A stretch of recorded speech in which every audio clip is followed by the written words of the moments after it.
Olá pessoal, tudo bem? Na aula de hoje nós vamos tratar da Segunda Guerra Mundial. Observe estas imagens. Ataque japonês à base naval americana de Pearl Harbor e o desembarque anglo-americano na Normandia. A Segunda Guerra Mundial está relacionada com o expansionismo alemão.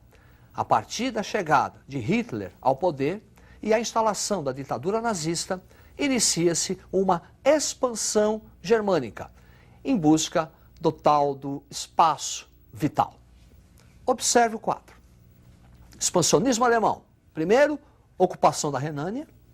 Depois, o Pacto Anti-Cominter, que é um acordo político entre a Alemanha e o Japão para conter o avanço do comunismo soviético. Depois, a formação do Eixo. É uma aliança político-militar entre a Alemanha, de Hitler, a Itália, de Mussolini, e o Japão, de Hirohito. Anexação da Tchecoslováquia pela Alemanha. Depois, interessante, um pacto de não agressão entre a Alemanha nazista e a União Soviética. E, finalmente, 1º de setembro de 1939, invasão da Polônia, causa imediata da Segunda Guerra Mundial. Esse pacto de não agressão, também chamado Pacto Ribbentrop-Molotov, auxiliava a Alemanha para evitar o que ocorreu na Primeira Guerra Mundial, quando ela teve que lutar em duas frentes, a frente ocidental e a frente oriental, assinando um pacto de não agressão com a União Soviética, uma preocupação inicial só com a frente ocidental. Auxiliou também a União Soviética, que vai ter tempo para se preparar até a invasão alemã. Também contribuiu para a Segunda Guerra Mundial a política de apaziguamento exercida pela Inglaterra e França. A partir da instalação da ditadura nazista, Hitler sistematicamente vai cometer violações no Tratado de Versalhes, imposto pela França e pela Inglaterra. Diante das sistemáticas violações, França e Inglaterra nada fizeram. Também política de neutralidade dos Estados Unidos da América, muito mais preocupados em resolverem seus problemas internos pós-crise de 29. A Segunda Guerra Mundial tem dois momentos distintos, o avanço do eixo e o avanço dos aliados. Observe o quadro. Ofensiva do eixo, 39-41. Adoção da tática de Blitzkrieg pelo exército alemão, que quer dizer guerra relâmpago. Nessa guerra relâmpago, apoio da Força Aérea Alemã, a poderosa Luftwaffe. E expansão do eixo sobre a Europa, sobre o norte da África e a expansão japonesa no Pacífico. A partir de 1941, ocorre uma virada, uma reviravolta nos rumos da guerra. Vamos saber por quê. Observe a tela. 1941 é o início da invasão alemã à União Soviética. Quer dizer, aquele pacto de não agressão não está valendo mais. Operação Barbarossa, 22 de junho de 41. E também, no mesmo ano, 8 de dezembro, expansão japonesa pelo Pacífico e o ataque à base naval norte-americana de Pearl Harbor. A partir daí, um segundo momento desta Segunda Guerra Mundial, caracterizada agora pelo avanço dos aliados. Observe o quadro. Ofensiva aliada, 1941-45. Batalha de Midway, 1942, que vai deter a expansão japonesa no Pacífico. Batalha de Stalingrado, 1943, que representa a primeira derrota nazista e marca o início da expansão soviética e a libertação do leste europeu. Dia D, que é o embarque conjunto de tropas anglo-americanas na Normandia para a libertação da França, 6 de junho de 44. E, finalmente, agosto de 45, os norte-americanos utilizam a bomba atômica, primeiro em Hiroshima, depois em Nagasaki. Ainda no transcorrer da guerra, a partir de 1943, os líderes das principais nações reúnem-se para tomarem decisões quanto ao final da guerra, o que fazer com as nações derrotadas. Tem início as chamadas conferências, que foram 4. Observe o 4. A primeira, Conferência do Cairo, 1943. Objetivo: discutir o mapa político da Ásia, que foi transformado pela expansão japonesa. O que fazer com a China, o que fazer com a Coreia. Depois, nós ainda vamos ter outras 3 conferências. Observe o 4. Conferência do Teherã. Nesta conferência, foi tomada a decisão do ataque conjunto inglês e norte-americano à Normandia, o famoso Dia D. E também levantou-se a hipótese da divisão da Alemanha em zonas de influência. A divisão da Alemanha será ratificada numa próxima conferência, considerada a conferência mais importante de todas. Observe. Conferência de Alta. Ficou decidido a divisão da Coreia em 2 partes. Coreia do Norte, comunista. Coreia do Sul, capitalista. E divisão da Alemanha em áreas de influência. Alemanha Ocidental, sob a influência capitalista. E Alemanha Oriental, sob a influência comunista. E último, o Acordo de Potsdam, a Conferência de Potsdam. Observe a tela.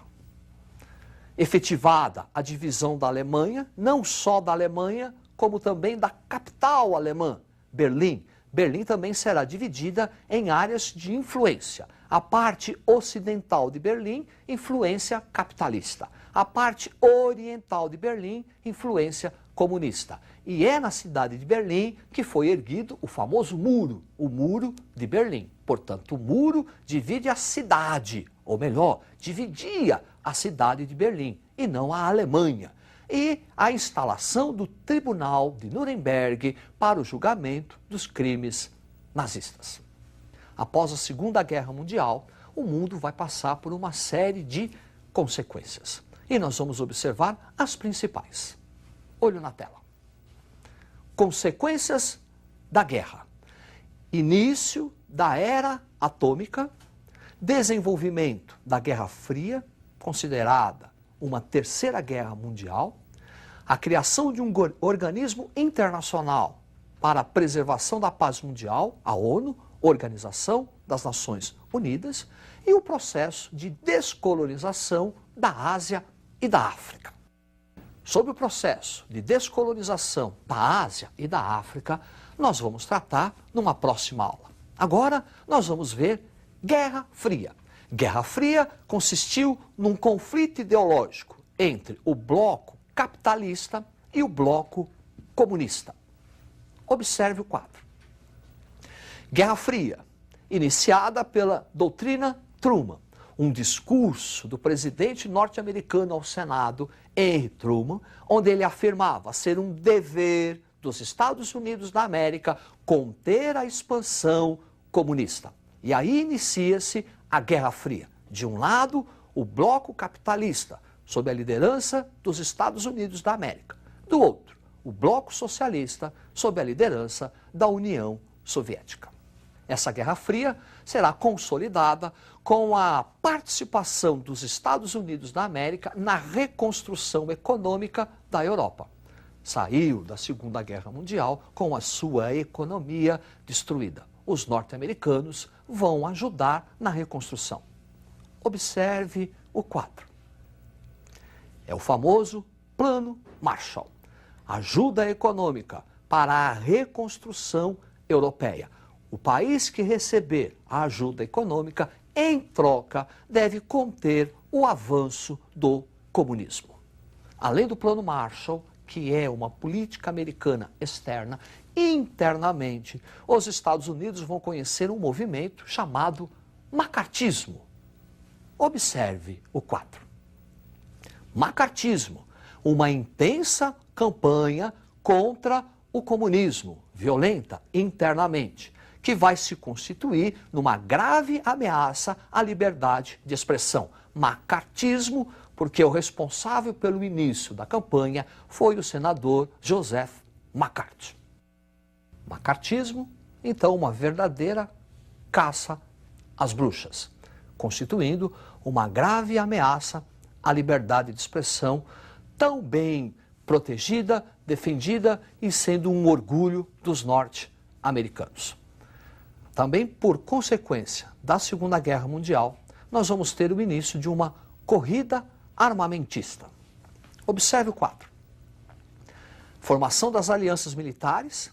Em 1949 é criada a OTAN, Organização do Tratado do Atlântico Norte, sob a liderança militar dos Estados Unidos da América, para conter a expansão comunista. Em resposta, 1955 é criada o Pacto de Varsóvia, a Cortina de Ferro, um pacto militar dos países comunistas sob a liderança da União Soviética. A criação dessas duas alianças militares coloca o mundo sob o chamado equilíbrio do terror, o pânico de um conflito entre as duas principais nações, Estados Unidos e União Soviética, com conhecimento das armas atômicas e o fim do mundo. E também, como consequência da Segunda Guerra Mundial, nós vamos ter o desenvolvimento, o surgimento do chamado Terceiro Mundo, que é aquele bloco que vai ficar sobre as áreas de influência, ou comunista ou capitalista. Por exemplo, nós vamos ter a Guerra do Vietnã, que é um reflexo da Guerra Fria. Nós vamos ter a Revolução Cubana e na Revolução Cubana nós vamos ter a crise dos mísseis, que também caracterizam um reflexo da Guerra Fria. A Segunda Guerra Mundial consolida a hegemonia financeira, a hegemonia econômica e industrial dos Estados Unidos da América no mundo. E a América, continente, também vai sentir a presença desse capital norte-americano. Após a Segunda Guerra Mundial, há a chamada expansão das multinacionais, a expansão do capital norte-americano sobre todo o mundo. É isso aí. Nós vamos ainda tratar, numa próxima aula, o processo da descolonização da Ásia e da África. Significa dizer a independência da Índia, a independência da China e dos países africanos, os chamados Terceiro Mundo. É isso aí. Uma boa sorte. Estude. Até a próxima.